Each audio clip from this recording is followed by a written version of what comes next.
Hello my friends, and welcome to the channel for another Escape from Tarkov video. In this one, I want to talk about one of my favorite weapon classes in Tarkov, the 7.62 Marksman rifles, and go over my preferred builds and why you might choose one over the other. I've always had a soft spot for the Marksman rifles because they combine the high power and long range accuracy of a sniper with the versatility of an assault rifle. They give you the best of both worlds in a way, able to one-tap PMCs at long distance and mag dump at close range when you need to. The 7.62 DMRs also generally have better access to ammo that can reliably get through class 4 and higher armor, meaning you're often more likely to get effective hits with these things and not just bounce off of helmets.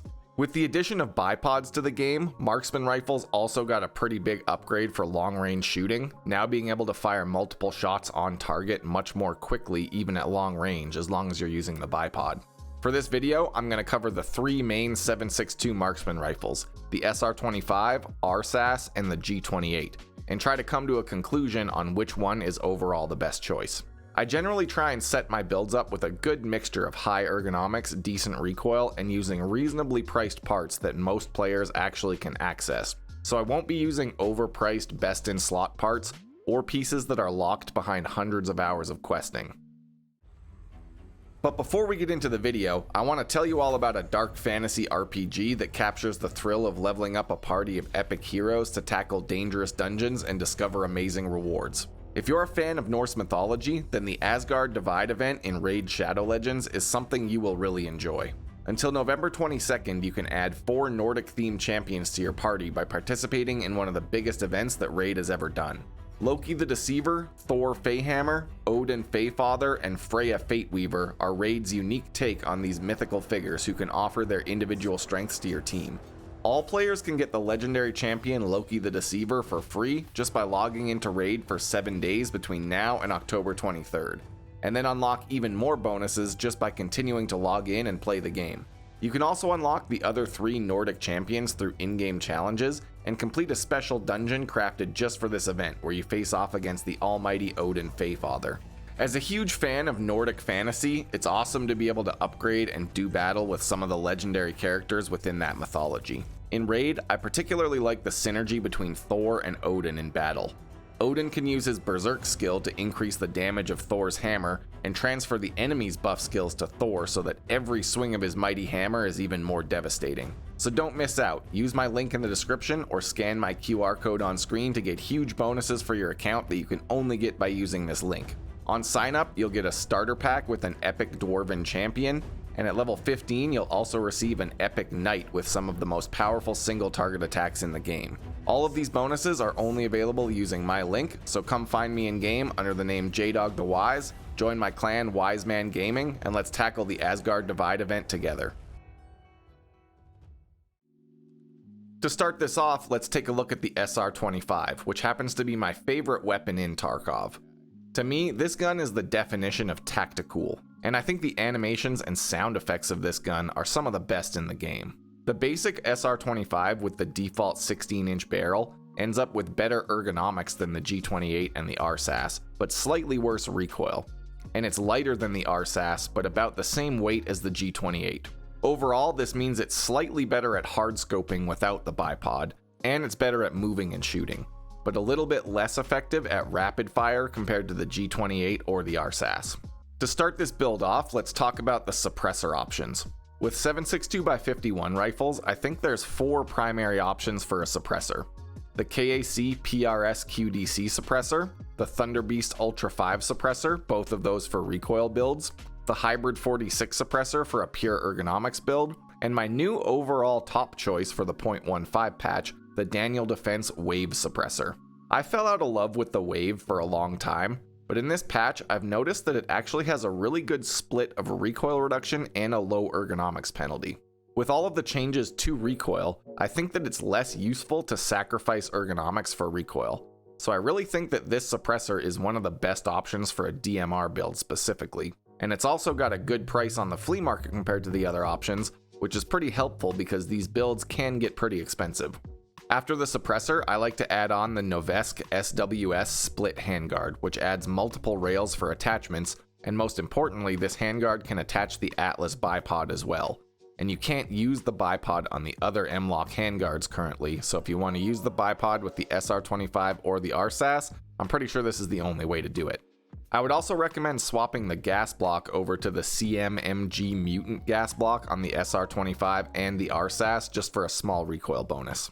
Next, I add on a Magpul RVG foregrip for the stat bonuses, and then a tactical device like the X400 flashlight.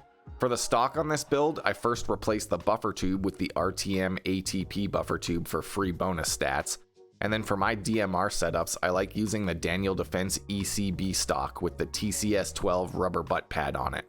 This stock has a very high ergonomics bonus while also having pretty reasonable recoil stats as well, so for marksman rifles specifically, I think that this is one of the best choices.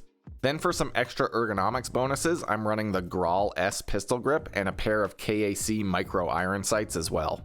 For the optics setup on these builds, my absolute favorite combo is to use the JP Enterprises 30mm scope mount, with one of the many 1-6 or 1-8 scopes that will fit it, and a delta point reflex sight as a backup for close range. This mount can use pretty much all of these scopes, the Voodoo, the Vortex, the Schmidt & Bender, and the SIG Tango 6 as well. A new contender for this spot is the March Tactical 3-24 scope, and many of the other high magnification variable scopes, which are now functional and surprisingly cheap on the market. But honestly, the high magnification of these scopes can be kind of awkward sometimes.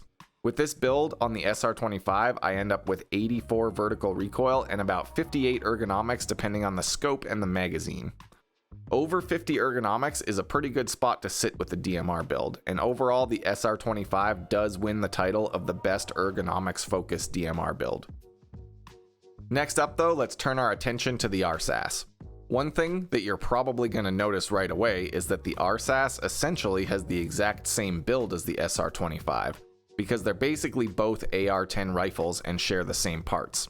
This build has the same wave suppressor, the Novesk split handguard, the Daniel Defense ECB stock, and even the same RSASS pistol grip. With that being said, the overall stats on the RSASS with this build sit at 77 vertical recoil and about 45 ergonomics. It has slightly better recoil compared to the SR25 because of the longer default barrel, but worse ergonomics.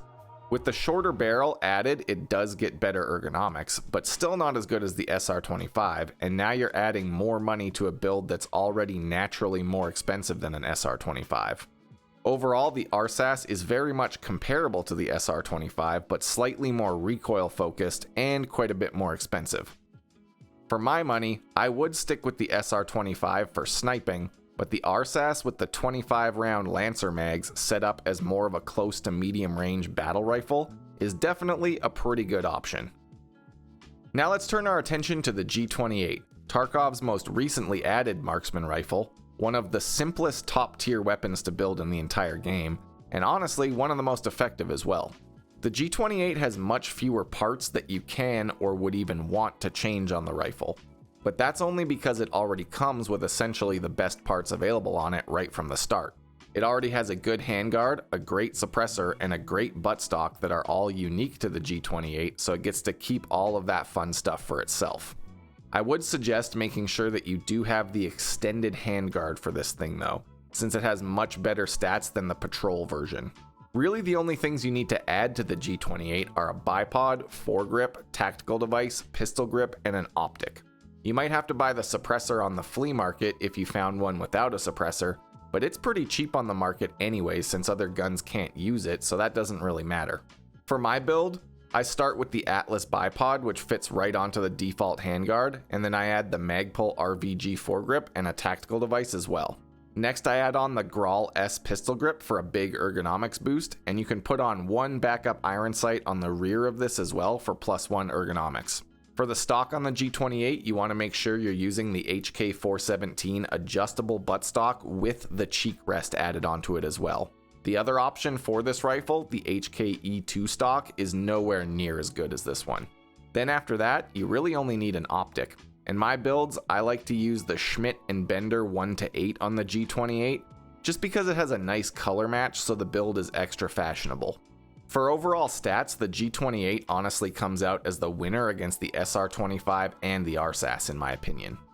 You have 72 vertical recoil, which is better than either the SR25 or the RSASS, and 51 ergonomics, which is right in the middle between the other two.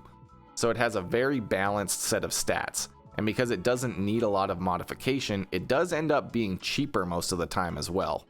Because of this, I'm going to have to say that overall the G28 kind of has to take the crown of Tarkov's best overall DMR build. I think if you wanted to go for a purely ergonomics focused sniping build, the SR25 might be a better choice. And if you wanted to go for a pure low recoil build, the RSASS does have more options to change out the stock and the muzzle device to lower the recoil.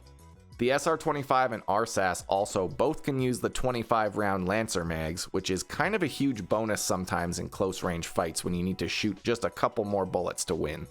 But if you want a well-balanced build that has a good mix of high ergonomics and low recoil, that's easy to build and cuts down on cost compared to the competition, the G28 is in my opinion the best option.